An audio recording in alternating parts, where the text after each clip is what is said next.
So this is a roar in Elgeyo Marakwet County, and this is the very first time that this technology is being used for the harvesting of expansive sorghum fields.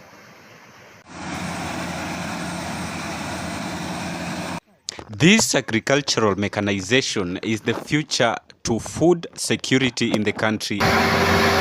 This is the FM World 102 horsepower combine harvester, and this specific one has a grain tank that stores the grains during harvest.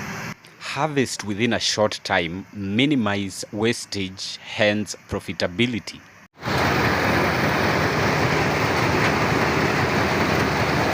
For everyone venturing into sorghum farming, this is the future. This is the technology that will make agriculture sustainable and even more profitable than before.